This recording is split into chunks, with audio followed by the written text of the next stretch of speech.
Naku po Krista nawawala. Kuya Rab kinabahan na hinanap ito sa paligid ng bahay ni Krista. Ito ang pag-uusapan natin maya-maya lamang. Pakiusap patapusin ang video para malaman ang nilalaman nito at kung bago ka pa lang sa aking YouTube channel paki-subscribe para lagi kang updated sa video ng mga kalingap. Sobrang nag-alala si Kalingap Rab nang wala silang makitang tao sa bahay ni Krista. Dahil nga nag-iisa lang siya sa bundok ay hindi maiwasan ni Kalingap Rab na mag-alala sa dalaga. Iniisip niya baka kung ano na ang nangyari sa dalaga. Kahit si Mikoy ay tahimik lang na nag-aalala sa dalaga. Dahil alam naman natin ang panahon ngayon parang nakakatakot na mag-isa lalo na at maganda itong si Krista at bata pa.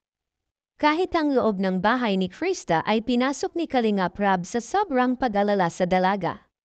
Mabuti na lang at maya-maya ay dumating na si Kristo pumunta pala ito ng tindahan at bumili ng soft drink.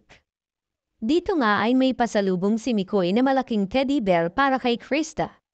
Dito na palang nagumpisa na magaan ang loob ni Mikoy kay Krista lalo na nang pinakanta ito ni Kalingap Rab talagang humanga ito ng husto sa dalaga. Dito maraming viewers ang nagkomento na bagay daw si Mikoy at Krista dahil kung pagmasdan mo silang mabuti ay hawig sila sa isa't isa. Dito rin napagkanto ni Kalingap Rab na bagay silang love team dahil simula nang magduet sila ay maraming viewers ang kinilig sa tambalan nila. Kaya naman ito lang nakaraan araw ay pinapili nga ni Kalingap Rab si Mikoy kung sino ang gusto nito maka-love team sa dalawa si Eden ba or si Krista. Dito nga ay nahirapan si Mikoy kung sino ang kanyang pipiliin dahil kahit papaano ay may pinagsamahan na rin sila ni Eden. Pero sa bandang huli ay si Krista pa rin ang pinili nito. Kaya naman ay emosyonal ito na humingi ng paumanhin kay Eden, kahit si Krista ay humingi din ng paumanhin kay Eden dahil alam naman ni Krista na si Eden talaga ang nauna na love team sila. Sinabi naman ni Kalingap Rab na may darating talaga na para kay Eden. Hintay-hintay lang daw at si Krista talaga at si Mikoy ang para sa isa't isa dahil sa una pa lang ay talagang pumatok ito sa mga viewers. Hanggang dito na lang muna ang updates. Huwag natin kalimutan suportahan ang ama ng Kalingap na si Val Santos Matubang at ang kanyang anak na si Kalingap Rab at ang munting channel ko ito. Maraming salamat po. God bless sa inyong lahat.